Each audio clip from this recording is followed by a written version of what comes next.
Okay, so the first question is, what are our responsibilities to a part-time employee if they take on FMLA leave from their other employer? So, if they take FMLA leave from their other employer, there's a couple of scenarios that make this happen. And I've had one of this in a case before. Say you're a nurse and you're a clinical nurse and you physically cannot perform the functions of your job anymore, but you have another part-time job where you're an audit nurse and you're working behind a desk.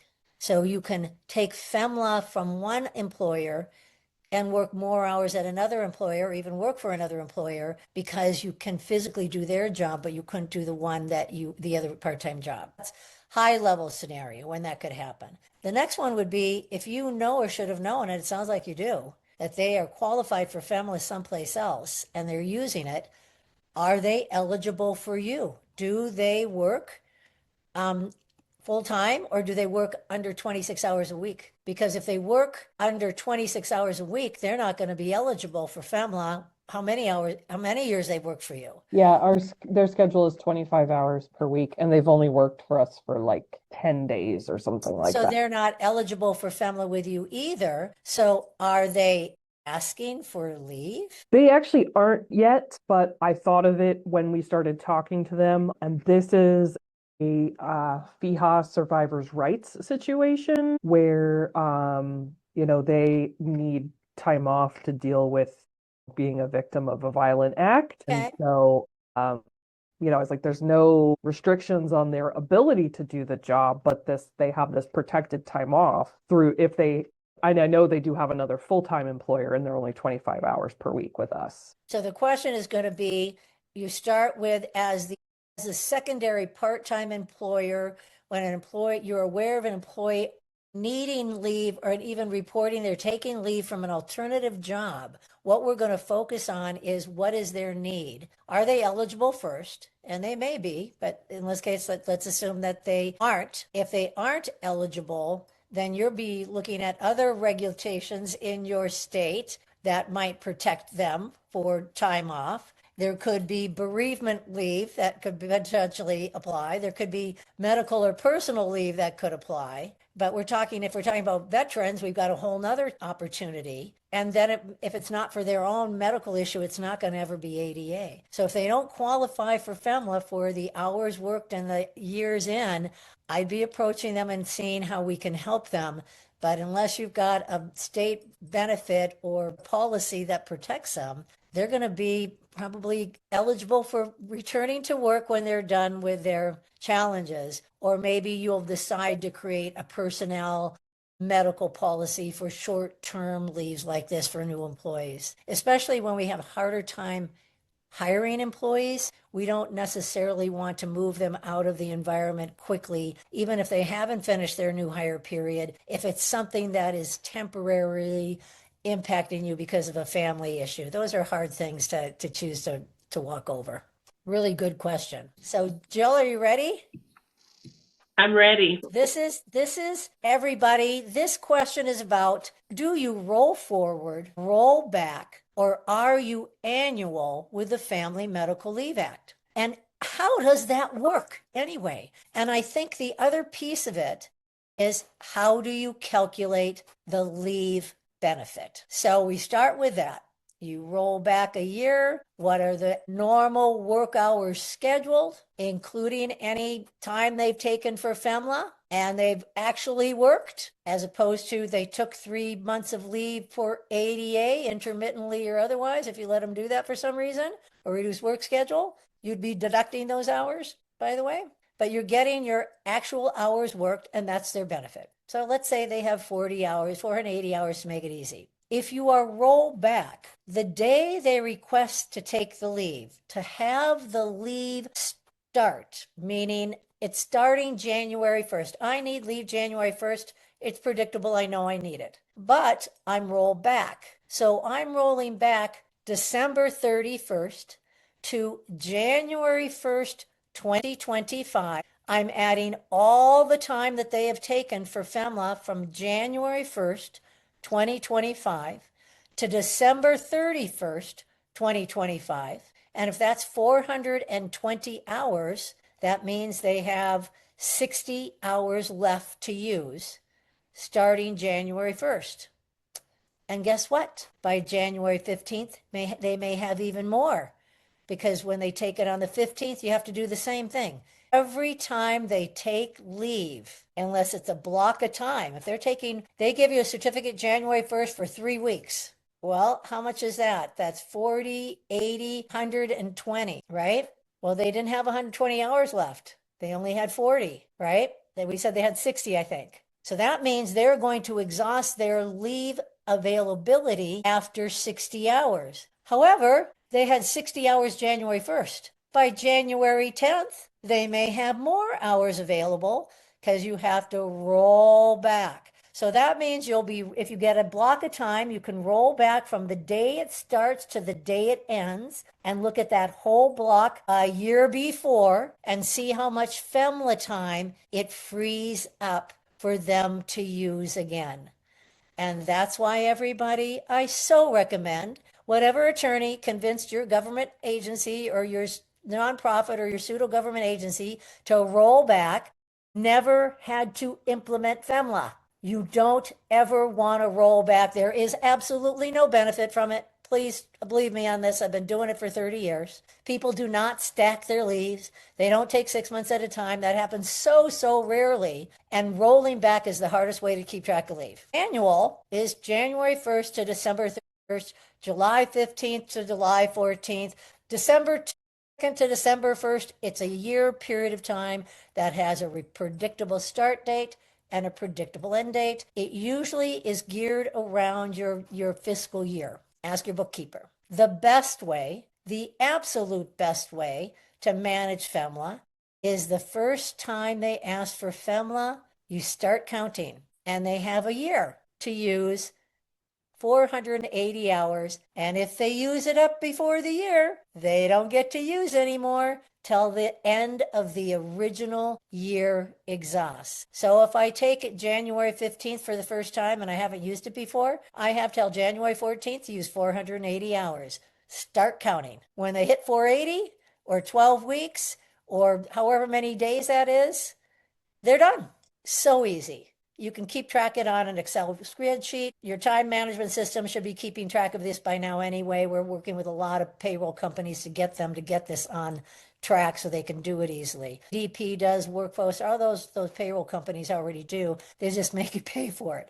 But if you have an Excel spreadsheet, all you have to do is just keep adding up the time. You make your payroll person have a separate sheet that every time they take a leave, the hours, minutes, and days and weeks go on there. And then when it hits 8 weeks, they tell you because it's predictable. Usually, even with intermittent leave, it's predictable because they're supposed to have, it's unpredictable when they take the leave, but the amount of leave they're taking can't exceed. So that's predictable. Then you can anticipate 8 weeks. When they're about at 8 weeks, everybody, you're getting ready to potentially transition to the American with Disabilities Act if they're going to keep asking for additional leave. So you're paying attention now. And when it gets to the 10th week of leave usage and they've only got approximately 2 weeks left, now you are sending that ADA letter. And that's why all of this counting matters and why rolling forward, everybody, is absolutely the easiest way to administrative leave.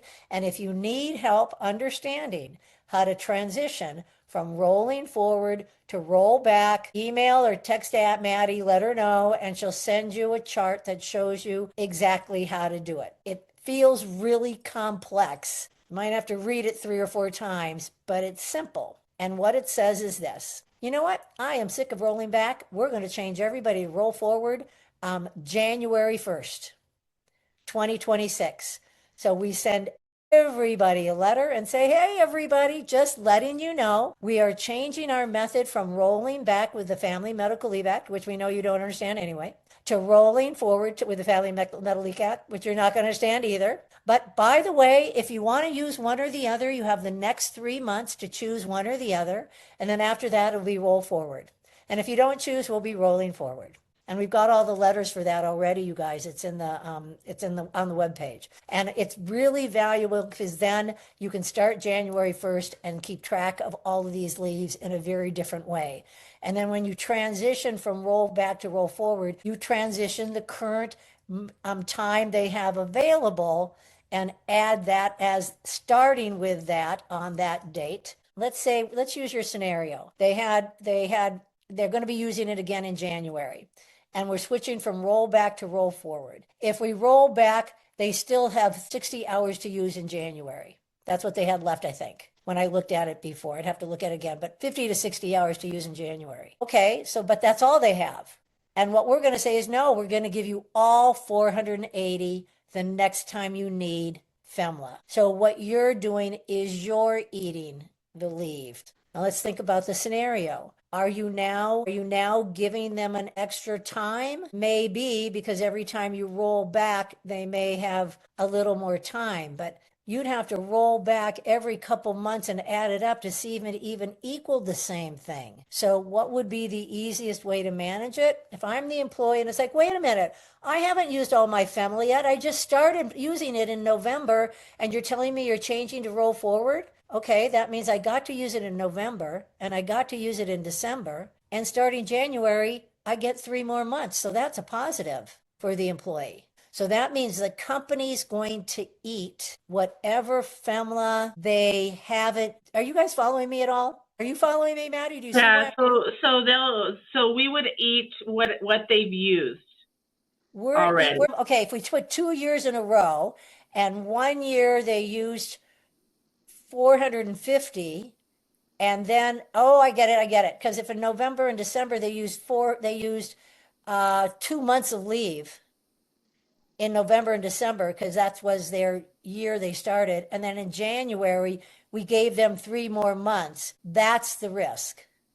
Yes. So anybody who is going to has started leave in the last few months, has just started using their leave. So whatever they've used, it's almost like they get a bonus of extra leave because they're going to get another 3 months the next time they begin their leave. However, if they started in November and kept taking it through January 1st or January 15th, when you absolutely say this is when roll forward is starting, anybody from this point forward, doesn't matter when, whether it's January, February, March, or April, you'll start your roll forward year. And they keep going through January 15th, they'll have used some of their time already. They'll have used 2 weeks of it. Actually, pardon me, they'll have used time already. And then the next time they ask for leave 2 months from now, we would attribute the leave that was taken in January to the roll forward, because that's when it rolled forward. It started January 1st. So any leave they used in January or February or March or April is all going to be counted. So I think I just answered my my question, but let me say it to you again to see if you guys understand what we're talking about. If we change from roll back to roll forward, whatever that date is the date the policy starts. It doesn't apply till any individual employee starts a request for FMLA. So the policy of roll forward starts January 1st, 2026. We're letting everybody know now. And then they've got until February or March 15th to say something. We're going to assume nobody will say anything because employees don't even really understand that. And the letters are written to keep it very simple. So anybody who takes leave and requests leave starting January 1 will be on the new roll forward period. And if it's ongoing as needed intermittent leave, they have from January 1st till December 31st to use 480 hours. As soon as they have used up 480 hours, they are not eligible for any more benefit until January 1st, 2027. If we roll forward January 1st, 2025, and they don't request leave till February 15th, 2026, and they don't request leave till February 15th, 2026, their roll forward year starts February 15th, 2026. And now I can put on my calendaring system that on February 14th, 2027, their year ends. And once they have used up 480 hours, even if they use it all up in 2026, they will have nothing in 2027 to use until the anniversary date of their year expires. Now tell me if I've explained that clear enough, Jill and Meredith. That makes total sense, the way you just explained it. Does that work? Yes. Yep. Very, it paints a very clear picture. when, And it's so much easier than rollback, because right now with rollback, you roll back from the time they want to use it again to the date a year ago, and only can deduct what they've actually used from a year. You include all of it. So they could have 400 hours and only have 80 left. The challenge is you yeah, have to do that every time they ask for a leave. And for blocks of leave, it's not a problem because you know it's going to be 4 weeks, 3 weeks, whatever. And it's simple to calculate in advance also. And you'll know whether they're going to exhaust in the middle and they won't have any left. And that's what you do that for. But for everybody else, you just add it up and it rolls forward, and it's so much easier. So much easier. yeah, this one day here and there and rolling back and trying to, So tough. it is very challenging. Yeah. An attorney came up with that because they That didn't makes, want people that to, explains everything. they didn't want to stack their leaves because if it's roll forward, they somehow think they can calculate it to stack their leaves to be 3 months and 3 months. And no, it really would be, how could you do that? Because it roll forwards from the date you start. It goes a year. It would be impossible, but it's pretty funny. It's all pretty funny. So anything else, you guys? And if you want the letters to do that, if you're thinking of doing that, let us know. You can find it on the web page. It's the supporting documents, the generic to all leave documents. But if you can't find us, let us know and we'll send it to you. That's great. Thank you so much. Anything else going on, you guys? I think I'm going to recommend that we switch over to roll forward. Oh, you will as be well, so happy. 'cause- You will be so happy. Yeah, it's definitely going to be a discussion in our next staff meeting. Yeah. And yeah, we want to thanks for your let you time. know that we are going to be getting the list launched by the first quarter of January for the Voc Rehab people who can help you with ADA accommodations if you need somebody to have that piece for you. That's great. And job Awesome. descriptions. Appreciate Wonderful. Okay, Thank you everybody. guys so Happy much. holiday. Thanks, it. Happy Maddie. Thanksgiving. Bye.